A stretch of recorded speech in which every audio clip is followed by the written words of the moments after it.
welcome in 7 Hours Racing KQEG TV. I'm Dan Dyker, and we are getting ready for the 44th Annual Oktoberfest Race Weekend at the Crosse Speedway. And the entire show today will be dedicated to the 44th Annual running of Oktoberfest. During the program, you see a lot of footage that we're going to be running of last year's races. We had 18 different divisions, I think it was last year, maybe even 19 as we expect to have this year. And during the program, you're going to see a lot of the footage from last year as we explain to you what the changes are, if there are any changes. We're going to talk about the schedule for all 4 days and a lot of stuff happening away from the 5/8 mile. And to help us out today, I think this will be the first time we've had him on the program representing the La Crosse Fairgrounds Speedway, Dave Noelke, the man in charge besides Chuck Deary. Good to have you on the program. Thanks, Dan. Appreciate being here. So, 44 years now. How many fests is this for you? This is probably, I want to say, my 19th fest as an employee, and I probably spectated at 3 or 4 before that, too. What would you say out of those years are some of the bigger changes you've seen evolve over the fest, whether it's on the racetrack or maybe away from the racetrack? I would have to say probably the evolution of the facility itself, in addition to the race format. You know, it used to be a 2-day race, and then it was a 3-day race, and then somewhere in the mid-90s we added a 4th day, and you know, just to accommodate all the racers, and we wanted to make sure everybody could come and have fun equally. And it seems as though, because this will either be my 7th or 8th fest with you guys, that you've got it down to pretty much a science. I mean, there's tweaking that's going on all 4 days. Totally understand that. But from what I've talked to a lot of the race teams and the race owners and the drivers, they like the format that's set up because they know exactly when they're practicing, when they have to have haulers off the track, and when they're actually racing. That's one of the hardest things about an event like this, is just to try and stay organized and be ahead of the game. And it's kind of like running an orchestra. You kind of have to make sure everybody's doing their part, and all the parts are being played out correctly. Well, we start things off on a Thursday, October 3rd, and I do want to make mention, folks, if you haven't had a chance, that is the official fan guide. Now, if you're looking on TV and you say, hey, I can't get that guide, I can't get to the racetrack, all you have to do is go to OktoberfestRaceWeekend.com, and Jesse will put that up on the screen for you. And pretty much all the information now has been put up. I know slowly but surely the race guide went on and some other intricacies of the website, but it's pretty much ready to go for anybody to log on and find out anything they need to know. Yep, everything's online at OktoberfestRaceWeekend.com. It takes a while to get everything put together for minor details and schedules, and then we have all the touring series that come in. We have to make sure that we have their rule books correct and get everything, you know, whether it's tires or any last-minute rule adjustments that we have to collect and then put together and then put it all out on the Race Weekend website. Well, we start things off on Thursday, and it's pretty much become a locals weekend as we crown all of our Oktoberfest champs. And, of course, at the banquet, they get the all-official and this and that, this and that. And it looks as though this year we're going to have, I counted 6 of our divisions are going to be crowned champs. We've got our Sportsmen, Thunderstocks, Hornets, Outlaws, and the Sportsman's Bud Dash is still out there as well. That's been a nice tangle between Jake Arneson and Steve Bachman. As I look at the schedule, Dave, pretty much not many changes, if any at all, to the Thursday night's activities. Yeah, it's to the local race fans, it's similar to a Saturday night race program with the late models, the Sportsmen, the Thunderstocks. And, you know, in addition to that, we throw in the future super late models. It's nice. Everybody likes to have some super late models on the track, and they always add some excitement and a different element to the event. So the futures, the young guns will be racing on Thursday night as well, and we'll also have the Hornets and the popular 00 race, which is only seen once a year at Oktoberfest. Going from the action track quarter mile to the 5/8 mile. Now, real quickly for our viewers that are not familiar with what the super late futures are, how do they get into that bracket? It's not an invitational, but it's open to, I don't know I can't remember exactly what the rule is, but I think it's drivers under the age of 30 or drivers that have never competed in an Oktoberfest 100 or the NASCAR, the Cup, the Trucks, or the Nationwide Series. So it's, you know, guys that are up and coming and would like to get a shot at not getting beat by the big guns all the time. And they've done a nice job. I mean, this is one of my favorite races on the Thursday. Of course, I like when we get to announce who our champions are after this entire long race season, and they finally bring it down to Oktoberfest race weekend. But that's always an interesting one there because you get some really different names. Matt Tifft, as a matter of fact, has been racing all over the country this year. I think 8 or 9 different racetracks. Ended up winning the race last year. And, of course, for people that think that name sounds familiar, he comes out of Iron Eagle Racing here in Wisconsin with the Tim Schendel. And Tim Schendel kind of put him under his wing for a couple of years. And so he's been off and running. To set the stage for the Thursday night of races, you can also find the points at lacrossespeedway.com.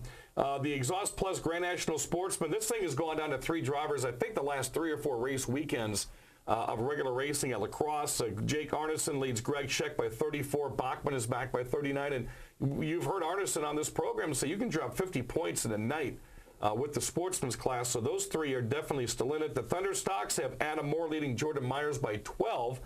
The Ants Complete Pest Control Hornets, probably the biggest collection of drivers we've had. I mean, this thing's been like 10, 12 drivers all the way through the season as we've kind of whittled things on down.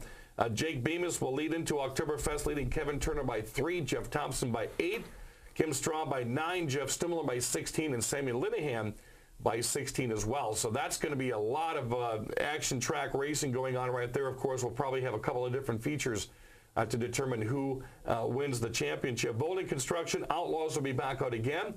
Jared Logging has a 13-point lead over Tom Lethe and a 14-point lead over Cole Shozy. And really, Dave, the only other bracket I could find that was going to be determined after this night would be the Sportsman Bud Dash. And again, Jake Arneson leads Steve Bachman by 30 points. So it's nice to head into the Thursday night of races knowing that there's some stuff people are still racing for. Absolutely. And it's going to be a good show, and if you're a local race fan and you like your local heroes, it's time to get out there and cheer them on one last time. Again, we start off Thursday, October 3rd with Super Late Models, the Futures, the Cross Late Models, Thunderstock Sportsman, Hornets, and the all-popular Double O race. I know a lot of drivers that have competed in that in the past that have taken a couple years off want to get back in that this year, so don't be surprised if you get some familiar names. On the other side of the break, we're going to break things down for a Friday, Saturday, and Sunday of Oktoberfest on the track and off the track events. And luckily, Dave got to break away from his job at the La Crosse Speedway because he's going to become infiltrated with duties all over that track. Multitasking. Exactly, and over the next couple of weeks. Dave Noelke from the La Crosse Speedway joining us as we break down the 44th Annual Oktoberfest Race Weekend here on KQEG TV.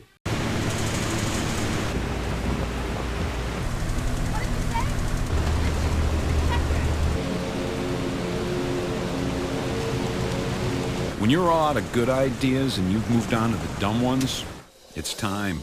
American Standard Heating and Air Conditioning, a higher standard of comfort.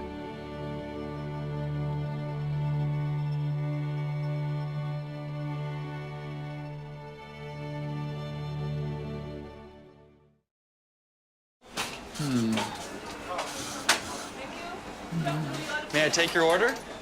Be not defeated by indecision. Choose the path that leads to a better day. Choose the way of the meal. Make it a meal with one of Cousin Sub's new pork subs, the Memphis steak or the Cubano for a limited time only. The key to happiness is sharing. Oh. Cousin Subs. Better bread, better subs, better day. Did you know that the Holman American Legion is open to the public? That's right, 7 days a week you can enjoy the full-service bar while watching your favorite sports team or NASCAR driver. You don't need to be a member to enjoy the Holman American Legion's rotating lunch special every Tuesday for only $6. A banquet hall with seating up to 250 people is also available for weddings, birthdays, or any other special event. See you at the Holman American Legion, 419 First Avenue West in Holman. Get ready for the Thunder! The Mississippi Thunder Speedway. Your Friday night racing destination. Racing starts at 7. Super stocks. Modified. 600 mods. Pure stocks. Street stocks. Viva. It's racing excitement, dirt track style. Tickets $12 for adults. $5, 18 and under. $8 for students. Or our family pack. $25 for 2 adults and 3 kids, 18 and under. Friday night racing starts at 7. Bring on the Thunder! Dirt track style at the Mississippi Thunder Speedway. Highway 35 just north of Fountain City. We're back, Seven Rivers Racing, KQEG TV. I'm Dan Dyker. Joining me in the program today, Dave Noelke from the La Crosse Fairgrounds Speedway. As we set your sights on the 44th Annual Oktoberfest Race Weekend, we're going to break all the days down So if you are taking notes at home, you didn't get a chance to grab one of the official fan guides, Oktoberfestraceweekend.com. That is going to be your biggest source besides CrosseSpeedway.com to get all the information about Oktoberfest. We're going to try to help you break things down. We're going to start with things with Friday, and this is where the racing really starts to ramp up, Dave. As a matter of fact, we're going to kind of back up a little bit here. We'll give you the Friday here in a second. Your job at the Speedway, and we were just talking about this before we started filming, started actually kind of today because you're working on some machines at the Speedway. I'm thinking, well, what do you need that for?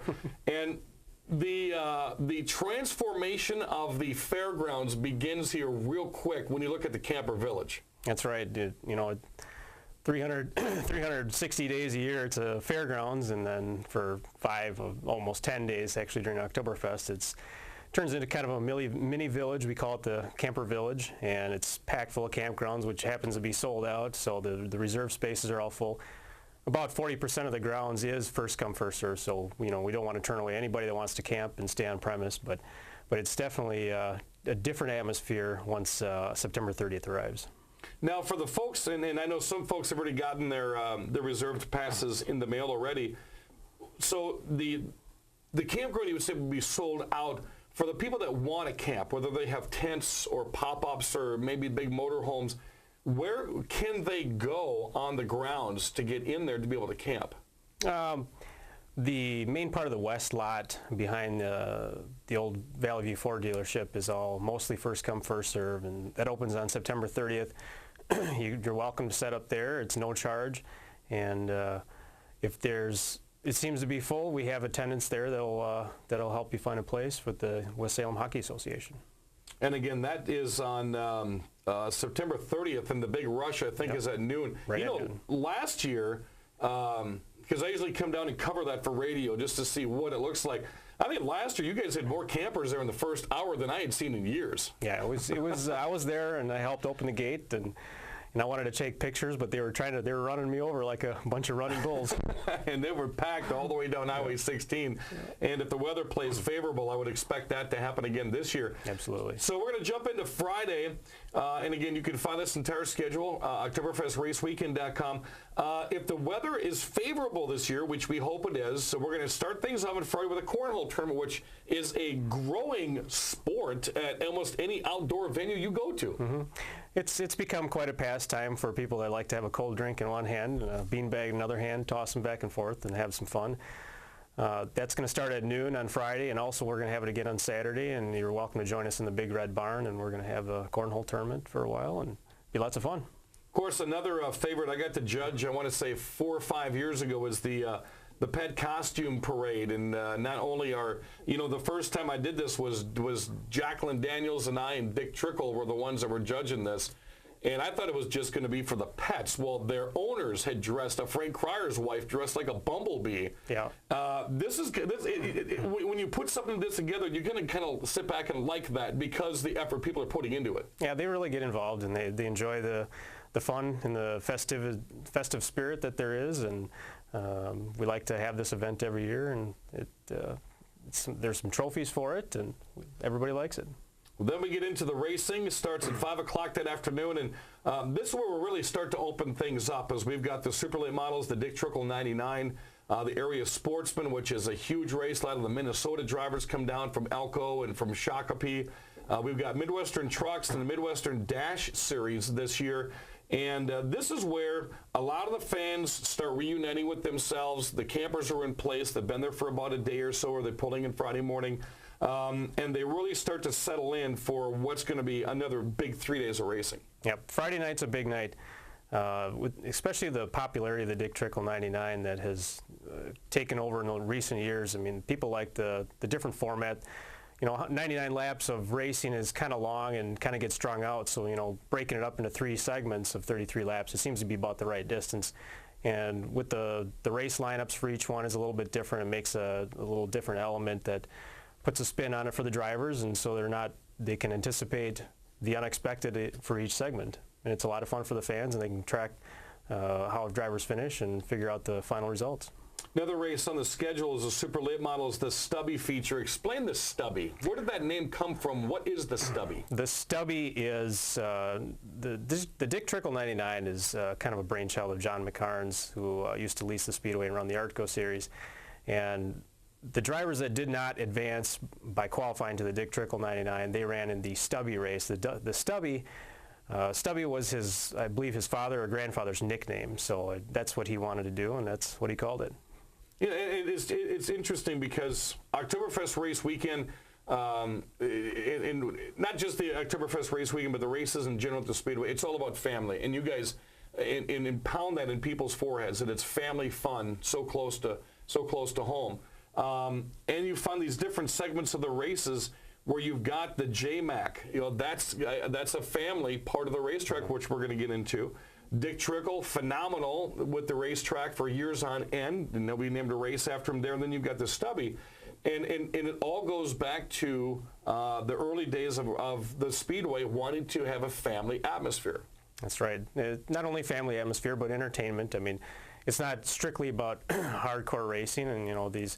I like to call them challenge races, like the JMAC 63 and the Trickle 99, because they have a different format, and it's definitely a lot of blast. It's a blast. And of course, if you're going to be attending the races, or maybe just attending some of the races, there's always activity happening after the races are done. And the exhibition building is a hot spot right across from the horse barns at the La Crosse Fairgrounds Speedway. And the Freezers are going to be performing, I think, 2 of the nights, the Friday and Saturday nights. So they start at 9:30. Right. A lot of entertainment to happen, of course, beyond what happens in the campgrounds themselves. I would encourage you to stop by and to pop into the exhibition building. When we come back from this break, we're going to break down Saturday and Sunday, and that's when things really start to get highlighted and the big champions get crowned. And we're going to break those schedules down for you next on Seven Rivers Racing. Did you know that the Holman American Legion is open to the public? That's right, 7 days a week you can enjoy the full-service bar while watching your favorite sports team or NASCAR driver. You don't need to be a member to enjoy the Holman American Legion's rotating lunch special every Tuesday for only $6. A banquet hall with seating up to 250 people is also available for weddings, birthdays, or any other special event. See you at the Holman American Legion, 419 First Avenue West in Holman. Get ready for the Thunder, the Mississippi Thunder Speedway. Your Friday night racing destination. Racing starts at 7. Super stocks. Modified. 600 mods. Pure stocks. Street stocks. Levi. It's racing excitement, dirt track style. Tickets $12 for adults. $5 18 and under. $8 for students. Or our family pack. $25 for 2 adults and 3 kids 18 and under. Friday night racing starts at 7. Bring on the Thunder. Dirt track style at the Mississippi Thunder Speedway. Highway 35 just north of Fountain City.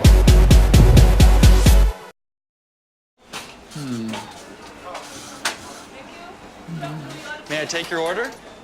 Be not defeated by indecision. Choose the path that leads to a better day. Choose the way of the meal.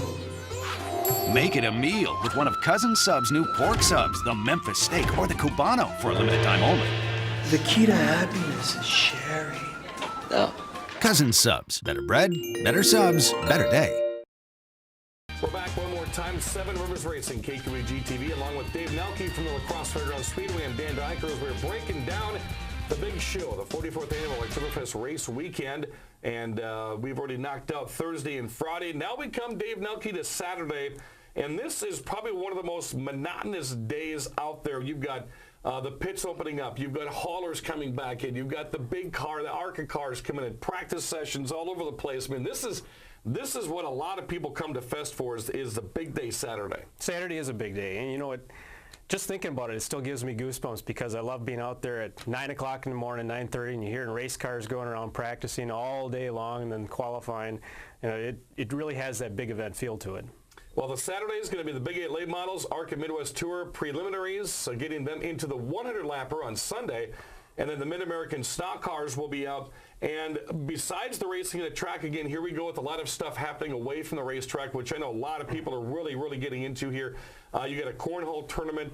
You also have the memorabilia show in the exhibition hall, and I've ventured through there a couple of times. And it's kind of hard if you're not there at the right time. There's a lot of people in there. You got to work your way through. There's a lot of neat stuff at the memorabilia show, and it's a tradition at Oktoberfest. And if you like to collect old stuff, whether it's die-cast cars, even old plastic models like I used to do, oh yeah, a lot of autograph cards and photos.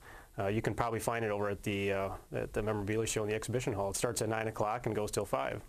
And of course, we've got some big features going on that night. You've got the Big 8 Oktoberfest feature, the Mid-American feature, and then the ARCA Midwest Tour. They are working to get themselves into Sunday's race. And of course, you've got the big 100-lap ARCA Midwest Tour feature that's going on. But before we get to that, Saturday night again, Freezers will be performing in the exhibition hall. Make sure you stop by and meet some friends there. They do a fantastic job, and they are never a lack of excitement when you walk through that exhibition hall. Sunday rolls around quite early, Dave, and I know I got to do this a couple of years ago. That pancake breakfast is a hearty one. Yes, it is. The 4-H. They definitely put on a good event, and it's good food, and you can get lots of sausage and lots of pancakes and fill up for the day. So then you've got the grandstands opening a little bit earlier at 8:30 this year, and then you go right into a pumpkin coloring contest, which I know the kids enjoy. Yep, we had a huge turnout for that last year. We probably had 20, 25 kids for that, and that's at 9 in the morning in the exhibition hall during the pancake breakfast, and you can eat and color and do it all you want. Then you can stop off at the church service that they have there at the Speedway. And then something Dave Noelke has done a fantastic job at is putting together this this Champions reunion. I like looking at some of the pictures and hearing some of the names of drivers that show up, because you think, well, wait a minute, he just, he's not that old. You wouldn't think, when you think of a champion, you're thinking Dick Trickle and Marv Marzovka, but it's not all the older drivers that are at this. There's quite a few that are invited to the Champions reunion. It's if you're a champion of a division or a series in the area, you're certainly welcome to attend and stop by and say hi and sign some autographs and visit with all the fans. And Dale again has done a great job. One of my favorite parts of that is the old car. Dale usually comes up with a neat old race car from whether it's the 30s, 40s, or 60s or 70s. I couldn't remember who he had last year. Was an Opel, I think it was, or it was an odd type race car that was there. Yeah, he had the Kosiski brothers, I believe, from Nebraska brought a car last year or the year before. Yeah, that's a must that you got to check out, folks. That's held down at the United Auto Supply Hospitality Chalet, the Big Red Barn. And then we have some awards we do. We've got some member awards. I know we've race fan Dave got an award here a couple of years ago for his attendance, 40 years plus at the racetrack. And then our opening ceremonies as we get into what I feel is a NASCAR-type atmosphere. And I go back to maybe the Milwaukee Mile, how they set the stage, the trailers out, the drivers behind the stage, and they're going to introduce them one by one, because that's showtime. That's the biggest race probably in the country on a Sunday afternoon, is that ARCA 100. For short tracks, yes, for that weekend. It's one of the biggest events in the Midwest, and we treat it like it's a big event, and the fans like it. We do backtracking a little bit. We go back to Saturday. We have the on-track autograph session returning. The fans always like that, and that's going to be right after qualifying.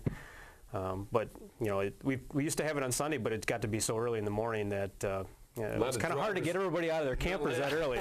I'm mentioning about a dozen times. So we're going to try it on Saturday aftonnoon this year, get those cars on the tracks. But it's a big event, and we like to treat it like that. And we got the awards podium trailer, and we got to showcase these guys that they're some of the best in the area. And of course, you get the likes of the Carlsons and the Sodders and the Fredericksons. I mean, the best of the best are coming out, and they've got their cars on the track. They usually have candy and hot shots, and never will turn you away from an autograph. So make sure you do that Saturday afternoon. Of course, then we've got, I think it's Corey Jankowski's favorite of the entire race weekend is the Best Appearing Car Award. And it came down to a couple of interesting cars last year, but Corey with the Batman cape and his Fanatics, that's a category that you get 5 or 6 guys, they like that category. Yeah, they do. And Corey's definitely good at showing off some finesse and being a little flamboyant once in a while, and like to entertain the fans. And that's what it's all about, Oktoberfest race weekend. Sunday, we've got the ARCA Midwest Tour, the Big 8 J-Max 63, the Bandits Vintage Cars. That's one of my favorite classes to announce the entire race weekend is the vintage cars, because a lot of these guys, the Ken Lewises, are bringing out the old-time Mustangs and Camaros. Another gentleman, and name just totally slipped out of my head, brings down about 4 or 5 of them. Ken Hutchins brings down a whole slew. He's got the car like the Ricky Bobby car in Talladega Nights. Yeah, it's really, he's got 4 or 5 he can bring down at any given time. You get the old Darrell Waltrip 88 Gatorade car that I think he wrecked here during this summer, and he was hopefully going to get it back out here this weekend. But Kenny's a great guy. He's got a big following with a lot of guys that follow him down with the vintage cars. And I tell you what, you see him on the track, you think, oh, they're too heavy. They're like the Greg Scheck old coupe that he used to race in the sportsman class, but they've got some horsepower, and they are very entertaining. There's a trophy on the line, and those guys want to go out there and get it, but still have fun at the same time. And I suppose those cars are a little hard to fix if they wreck them, but they're out there to do it. Then we have the Outlaws. We'll be crowning our Crosse Speedway Outlaw champion. And then the Late Model Challenge was an interesting race last year. We put, I think it was 10 or 12 laps down for whatever late models want to jump in. They did a circuit around the 5/8 mile, and then they rested for a little bit, did some minor adjustments, and then came back out for races on the quarter mile. And I got a lot of good comments from the late model drivers that enjoy doing that. Yeah, this is my new favorite Oktoberfest event, and it's one of my what I call challenge races. And what they do is they do 10 laps on the big track, then a couple of races later they do 12 on the small track, and it's pretty neat to see the late models running around the small one. But it's like watching the Outlaws. They give it all they got, and they're going for it. It's the very last race of the 2013 race season, so if you wreck something, you got all winter to nothing to lose. Get back up on the hoist and fix it. Now, something that we don't have this year, of course, some people are used to sticking around for the Enduro that would end Oktoberfest race weekend. We've kind of moved that this year, and I've got a lot of good feedback out of this so far. The Pumpkin Smash 100 is going to be moved to the next weekend of October, which is going to help round out our final street drag. Yeah, it'll be a fun day. We used to do the 75-lap Enduro during Oktoberfest, and this year we're going to try something different, and we're already going to be there the following Saturday for street drags, and we'll just throw some cars out there in the quarter mile and let them go at it for 100 laps, and there might be a few surprises in there, so you might want to show up and watch. Of course, the 300-foot bracket nationals start at 2 o'clock that Saturday afternoon. That's October 12th. And then right at the end of that, 5 or 6 o'clock, right around there, will be the 4 or 6 cylinder 100-lap Enduro. $500 to win and a good-sized trophy. And that will help conclude the entire race season at the La Crosse Speedway. So if you want more information on the Pumpkin Smash 100 Enduro, Saturday, October 12th, go to lacrossespeedway.com. On the right side, the right tab on the top of the website, see where it says drivers. And right there, you can click on that and get the driver information. You can get the sheet. You can get the entry form and get your plan set for Saturday, October 12th. So that's all the time we have for this Oktoberfest race program. This will probably be the last time I actually see you sitting in a very comfortable position, because during Fest, finding batteries or whatever it is, I'm on my own, because you are all over the place. All over the place, and trying to catch up on some rest is going to probably take me a couple weeks after, but it's all worth it. It's a great event and a lot of fun. OktoberfestRaceWeekend.com is your only source that you need to go to get all the information about what we talked about today, from the schedules yourselves. And I do want to mention, we get a lot of sponsors that are out there to help put this together, a lot of outside community groups that are coming in. You had mentioned the West Salem Panther Youth Hockey League. Make sure you thank those folks when you see them, either before or after Fest, because there's a lot that goes into putting a 4-day show on like this, whether it's the racing, the stuff going on away from the campgrounds, or even in the community. If you find out the folks that are helping out, make sure you thank them for helping the Speedway put on the 44th annual Oktoberfest race weekend. For Dave Noelke, I'm Dan Diker. Next weekend, well, we've got our Fall Fest going on here. The Mississippi Thunder Dirt Track's got a Fall Fest coming up, and we're going to talk more with their track owner on next week's program. Thanks for joining us. We will see you at Oktoberfest. This is KQEG TV.